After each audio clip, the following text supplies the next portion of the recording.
यह कहानी एक सच्ची घटना पर बेस्ड है। जब एक रग्बी टीम समेत टोटल 45 लोग यूरुग्वे से चिले की तरफ फ्लाइट 571 से जा रहे थे, तभी किसी कारण उनकी फ्लाइट क्रैश हो जाती है और वे साउथ अमेरिका की एंडीज माउंटेन रेंज के बीच कहीं फंस जाते हैं। किसी को नहीं पता होता कि वे कहाँ हैं, और जैसे जैसे यह कहानी आगे बढ़ती है, दिन बीतने के साथ 45 में से कुछ ही लोग आखिर तक बच पाते हैं। और वे कैसे बच पाते हैं, इसी को आज मैं एक फिल्म से एक्सप्लेन करने वाला हूं, जिसका नाम है द सोसाइटी ऑफ स्नो। तो कहानी शुरू होती है साल 1972 से, जब एक कॉलेज में रग्बी मैच चल रहा होता है। खराब गेम के बाद सभी खिलाड़ी रोबर्टो पर गुस्सा होते हैं, जिसने बॉल को सही समय पर पास ना करके अपनी टीम को मैच हरवा दिया था। रोबर्टो एक मेडिकल स्टूडेंट होता है। तभी उनकी टीम का कैप्टन कार्लोस ड्रेसिंग रूम में आता है और सभी खिलाड़ियों से यूरुग्वे से चिले जाने की ट्रैवलिंग टिकट कलेक्ट करता है। जिसके बाद इस फिल्म के एक किरदार को दिखाया जाता है, जिसका नाम है नूमा। नूमा एक लॉ स्टूडेंट है और एग्जाम नजदीक होने की वजह से वह ट्रिप के लिए सभी दोस्तों से मना करता है। नूमा के दोस्त उसे ट्रिप पर चलने के लिए काफी मनाते हैं, क्योंकि इस बार फ्लाइट का टिकट पहले के मुकाबले काफी सस्ता मिल रहा था। उस रात नूमा अपने घर पर साउथ अमेरिकन कॉन्टिनेंट का नक्शा निकालता है, जिसको देखकर वह ट्रिप पर जाने का मन बना लेता है। अगले दिन सभी लोग एयरपोर्ट पर पहुंचते हैं, जहां टोटल 40 लोग समेत 5 क्रू मेंबर भी उस फ्लाइट में जाने को तैयार होते हैं। टेक ऑफ से पहले सभी लोग मिलकर इस ट्रिप को यादगार बनाने के लिए एक फोटो शूट करवाते हैं। किसी को नहीं पता था कि कुछ लोगों के लिए उनकी जिंदगी का यह एक आखिरी फोटो होने वाला है। जब वह प्लेन 11,710 फीट की ऊंचाई पर एंडीज माउंटेन रेंज के बीच कहीं पहुंच जाता है, तभी उस प्लेन के पायलट को लोकेशन का गलत अंदाजा होता है और वह प्लेन को धीरे धीरे नीचे उतारने लगता है, क्योंकि वह सोचता है कि वे चिले कुछ ही सेकंड्स में पहुंचने वाले हैं। और इसी गलती की वजह से वह प्लेन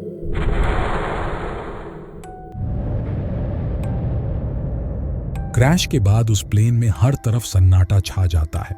किसी की बॉडी में फ्रैक्चर आया होता है तो कोई सीट के नीचे दबा होता है। यहां तक कि कुछ लोगों ने उसी समय दम तोड़ दिया था। प्लेन में हर तरफ मदद की चीख सुनाई देती है। रोबर्टो पायलट के रेडियो से मदद बुलाने की कोशिश करता है, लेकिन बैटरी डैमेज होने के कारण वह रेडियो काम नहीं कर रहा था। फिर सभी लोग वहां से चले जाते हैं, लेकिन नूमा जाने से पहले सुनता है कि पायलट धीमी आवाज में कुछ संदेश उन्हें देना चाहता है।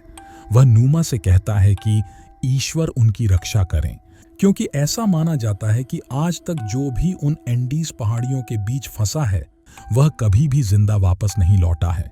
उस रात तापमान -40 पहुंच गया था और रात सभी एक दूसरे को पकड़कर बिताते हैं। जो जख्मी थे वे सभी दर्द से चीख रहे थे, और जो नहीं थे वह सब ठंड से चीख रहे थे। जैसे तैसे सभी लोग वह पहली रात उस प्लेन के ही अंदर मुर्दा लोगों के साथ बिताते हैं। कुछ जख्मियों ने उस रात ही दम तोड़ दिया था। अगली सुबह धूप की किरण देखकर लोगों में जान आती है। नुमा बाहर आकर देखता है कि वे लोग चारों तरफ से एंडीज की पहाड़ियों से घिरे हैं।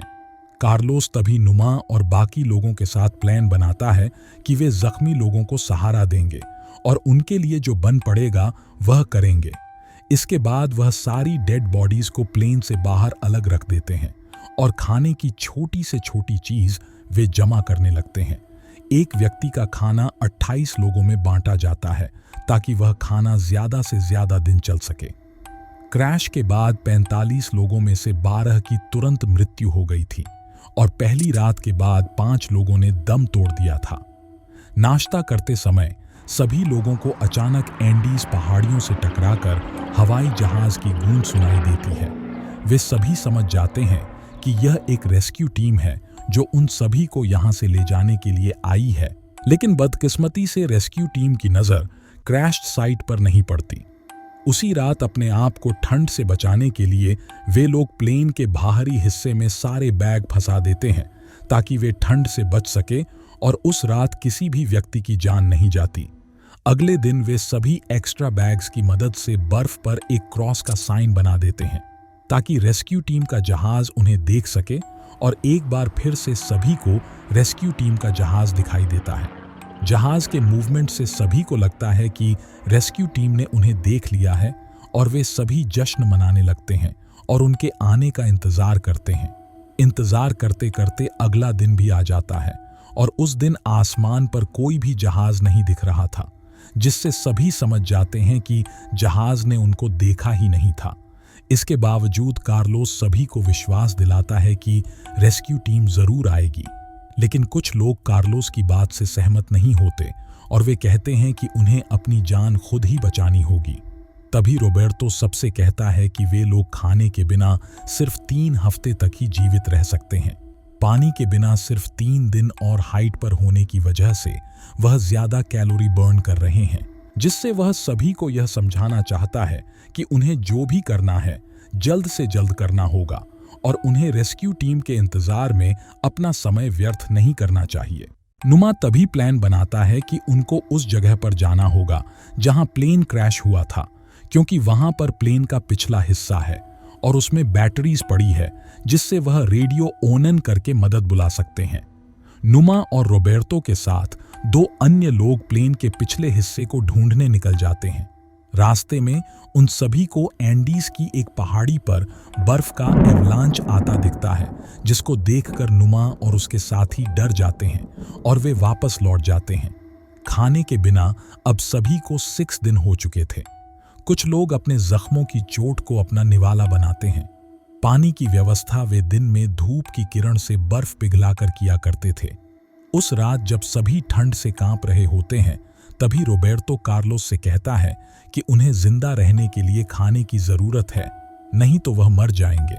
तभी उनमें से एक व्यक्ति कहता है कि बाहर खाना पड़ा है, जिससे कार्लोस, नुमा और अन्य सभी समझ जाते हैं कि वह बाहर पड़ी उनके साथियों की डेड बॉडीज को खाने की बात कर रहा है।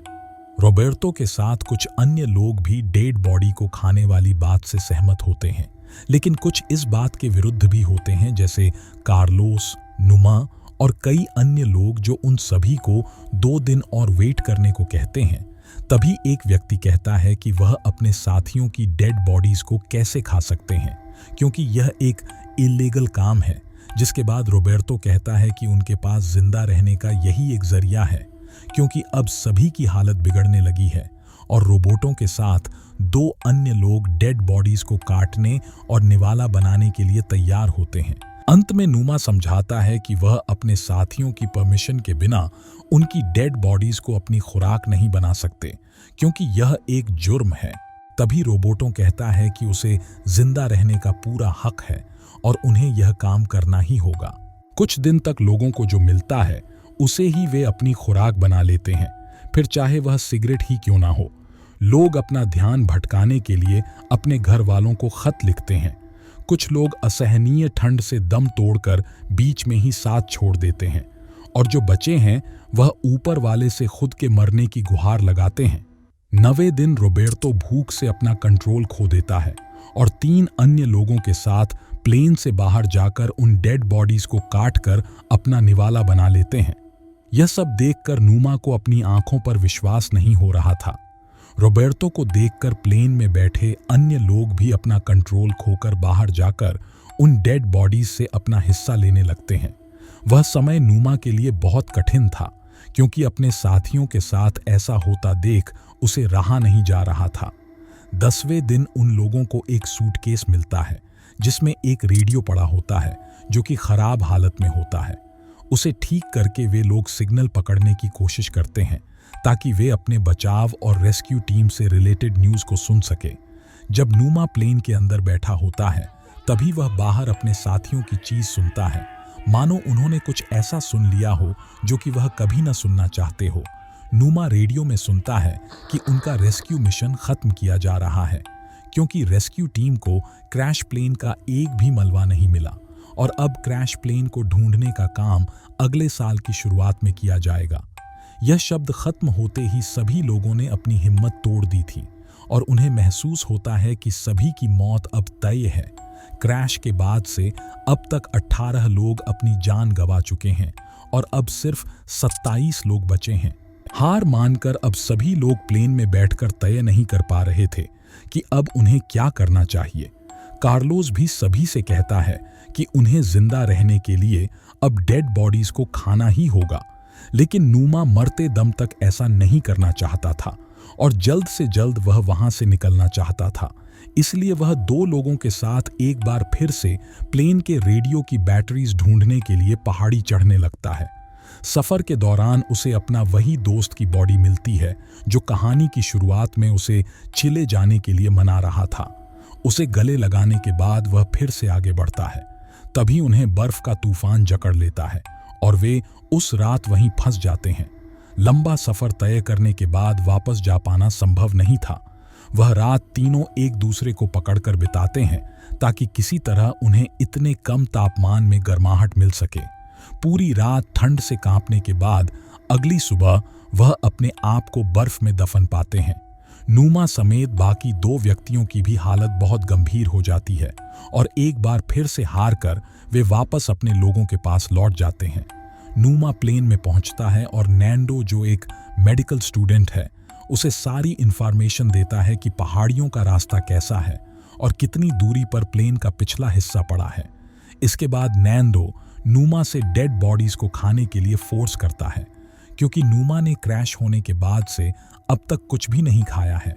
ऐसा ना करके नूमा ज्यादा दिन तक उन बर्फीली पहाड़ियों के बीच जीवित नहीं रह पाएगा। नूमा को भी अब महसूस होने लगा था कि अब वह कभी भी घर नहीं लौट पाएगा। उसी दिन नूमा, रोबर्टो और बाकी अन्य लोग अपना ध्यान भटकाने के लिए एक दूसरे को शायरियां सुनाते हैं। तभी उन सभी को ऐसा महसूस होता है कि उनकी तरफ तेजी से कोई चीज आ रही है और जब तक कि वे अनुमान लगा पाते, उसी समय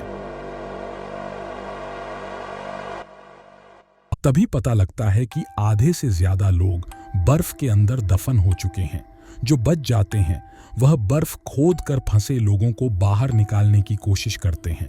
बर्फ के अंदर से लोगों की सांस लेने की आवाजें आती हैं। इस घटना से सभी लोग प्लेन के अंदर ही फंसे रह गए थे। अब वे बाहर भी नहीं निकल सकते थे और बदकिस्मती से इस एवलांच के बाद 8 लोग अपनी जान गंवा चुके हैं। अब तक सभी को एंडीज की पहाड़ियों के बीच 18 दिन हो चुके थे। वे सभी 2 दिन तक प्लेन में ही फंसे रहते हैं। तभी रोबर्टो सभी को कहता है कि वे लोग हाथ पर हाथ रखकर नहीं बैठ सकते। उन्हें किसी तरह इस प्लेन से बाहर निकलना ही होगा और वे 18 दिन मौत से बेहतरीन तरह से लड़े हैं। तभी नूमा एक नुकीली धातु से प्लेन के ऊपर जमी बर्फ को हटाने में लग जाता है। काफी समय तक प्रयास करने के बाद वह प्लेन का कांच तोड़ देता है और तभी ऊपर से सभी को आसमान से आती रोशनी दिखाई देती है। प्लेन के अंदर फंसे सभी लोग सुरक्षित बाहर आ जाते हैं और प्लेन के चारों तरफ जमी बर्फ को हटाने में लग जाते हैं ताकि एक बार फिर से वह प्लेन के अंदर बैठकर ठंड से बच सके। उसी दिन नांडो सभी से कहता है कि उन्हें अब एक बार फिर से प्लेन के पिछले हिस्से में रखी बैटरीज को ढूंढने के लिए निकलना चाहिए, लेकिन रोबर्टो मना कर देता है। वह कहता है कि यह समय बर्फीली पहाड़ियों पर सफर के लिए सही नहीं है, क्योंकि रात को इन पहाड़ियों पर बर्फीले तूफान आ रहे हैं और हमें इस बार प्लानिंग से जाना होगा।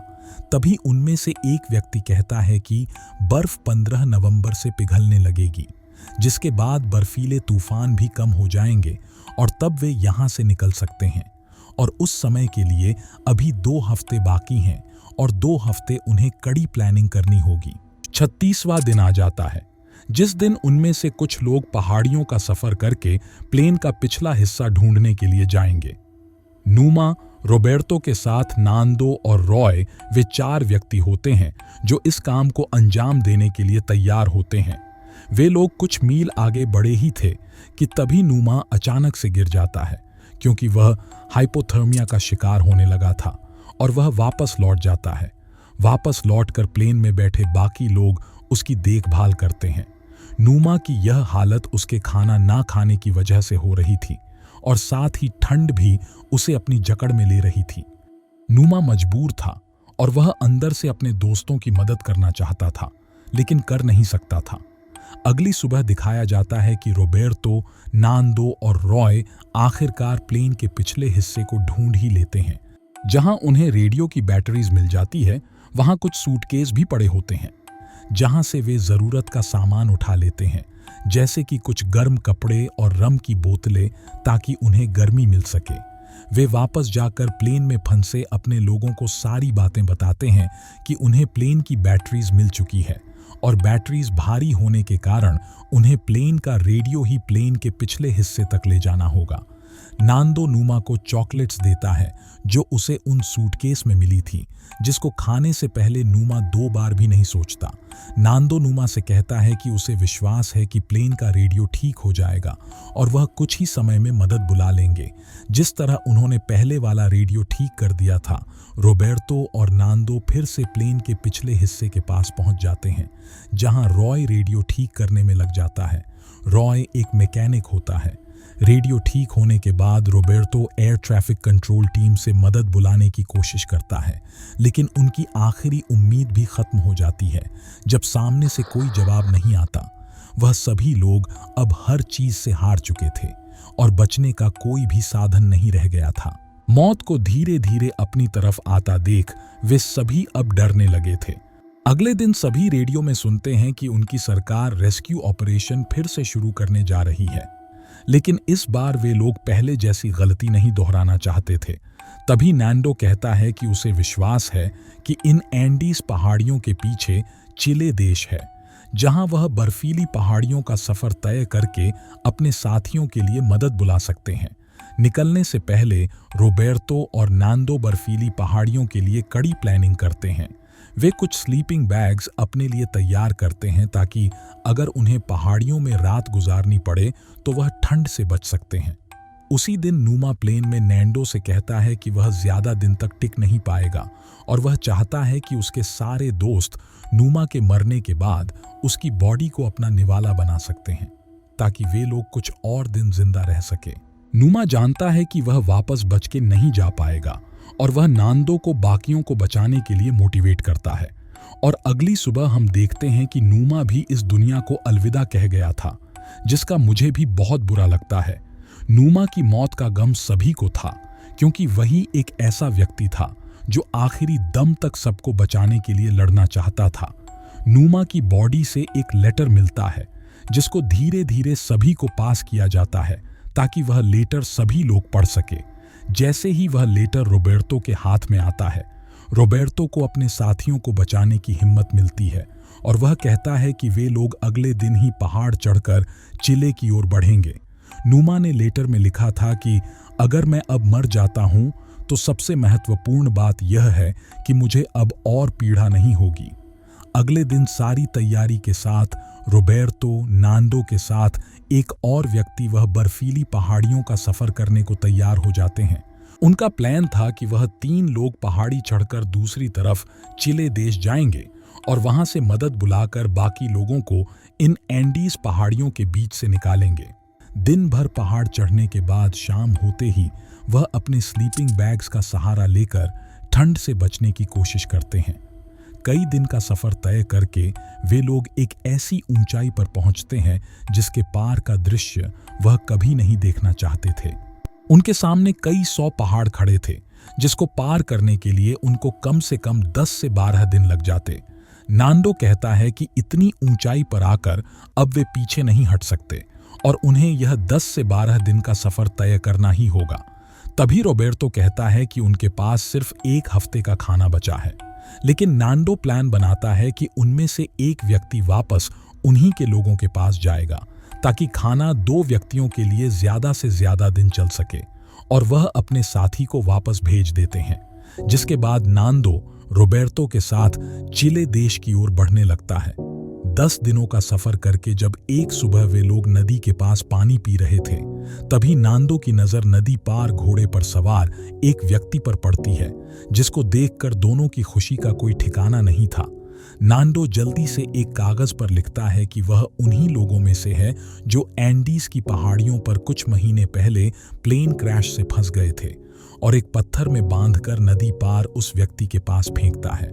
नांडो की यह बात चिले देश के हेडक्वार्टर तक जाती है और वे लोग नांडो की बताई लोकेशन पर बाकी लोगों को बचाने के लिए पहुंच जाते हैं। सभी को सुरक्षित एंडीज की पहाड़ियों के बीच से निकाल लिया जाता है।